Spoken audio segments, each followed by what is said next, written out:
नए साल की शुरुआत के साथ ही वाराणसी के दाल मंडी क्षेत्र में बहुप्रतीक्षित चौड़ीकरण परियोजना को लेकर प्रशासन ने एक बार फिर सख्त रुख अपनाते हुए ध्वस्तीकरण की कार्रवाई शुरू कर दी है। बुधवार दोपहर बाद दाल मंडी में हथौड़ा दोबारा चलना शुरू हो गया है। कार्रवाई के दौरान किसी भी तरह की अप्रिय स्थिति से निपटने के लिए मौके पर भारी पुलिस बल तैनात रहा।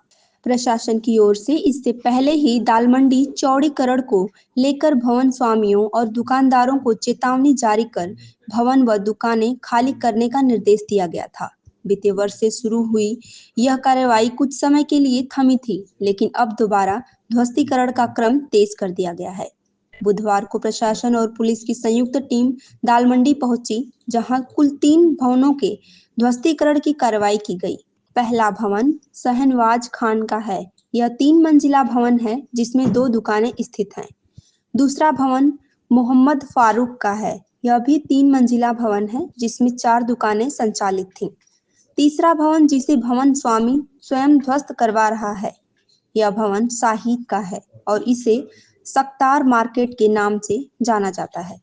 प्रशासन ने स्पष्ट किया है कि दाल मंडी चौड़ीकरण के तहत आज कुल 3 भवनों का ध्वस्तीकरण किया जाना है, जिनमें से एक भवन स्वामी ने स्वयं पहल करते हुए अपने भवन को हटवाना शुरू कर दिया, जबकि शेष 2 भवनों पर पुलिस प्रशासन और पीडब्ल्यूडी द्वारा कार्रवाई की जा रही है। देख रहे वी एक्सपर्ट न्यूज़, मैं नेहा द्विवेदी वाराणसी से। इस वक्त मेरी मौजूदगी दाल मंडी में है। दाल मंडी में एक बार फिर से प्रशासन का हथौड़ा चल चुका है। लगभग 1 महीने के बाद फिर से यहाँ पे दाल मंडी में जो सक्रियता है प्रशासन की, वो देखने को नज़र आ रही है। आप मेरे पीछे देख सकते हैं कि जो मकान तोड़ा जा रहा है, ये नारियल मोड़ के पास है, जो कि मकान ये पूरी तरह से ध्वस्त किया जा रहा है। प्रशासन का हथौड़ा चलाया जा रहा है। पिछले कुछ दिनों पहले योगी आदित्यनाथ आए हुए थे, जिन्होंने दाल मंडी के प्रकरण को उठाया और कहा कि दाल मंडी का जो ध्वस्तीकरण की प्रक्रिया है वो जल्द से जल्द पूरी हो जानी चाहिए।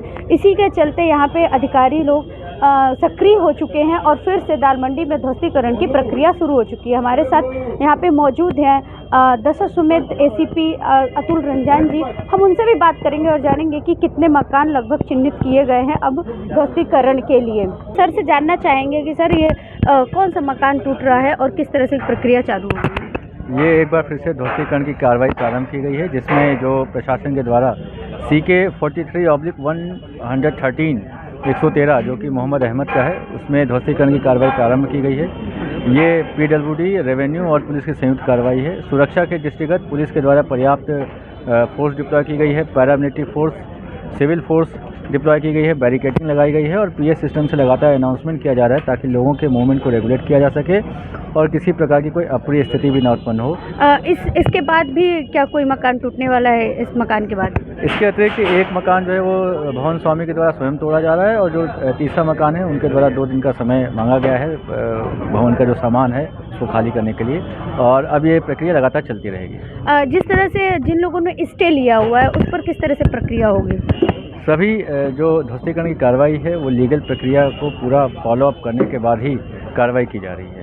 तो हमारे साथ मौजूद थे एसीपी अतुल रंजान जी, जिन्होंने कहा कि जिस तरह जो भी प्रक्रिया होगी वो कानूनी कार्यवाही के चलते होगी और उसी तरीके से लगातार यहाँ पे ध्वस्तीकरण की जो प्रक्रिया है वो चलती रहेगी। सुरक्षा व्यवस्था की बात की जाए तो चारों तरफ पुलिस फोर्स, पैरामिलिट्री फोर्स भी लगाई गई है ताकि कोई यहाँ पे हलचल ना हो। वाराणसी से नेहा द्विवेदी की रिपोर्ट।